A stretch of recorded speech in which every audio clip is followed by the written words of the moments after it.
Dahil libre at walang bayad, isa sa dinarayong pasyalan ng kahabaan ng Niño Road na nag-uugnay sa Barangay Talampas Bustos, Bulacan at Barangay Colyanin, Plaridel, Bulacan.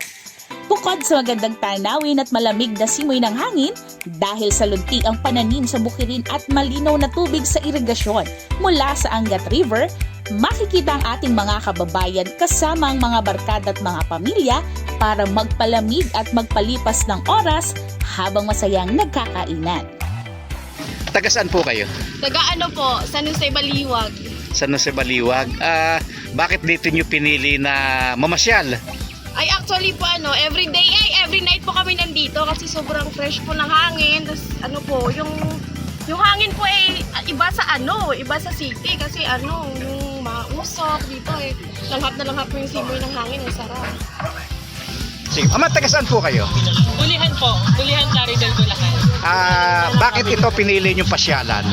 Bukod po sa bukid na siya, magandang tanawin, may mga food trip pa po, tsaka iba't ibang kape.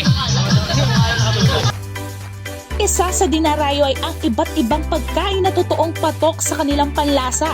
May malamig na patok ngayong tag-init, may iba't ibang kakanin at iba't ibang uri ng ihaw-ihaw na mabibili sa murang halaga. Mga iced coffee po, mga hot coffee, then mga non-coffee based drinks.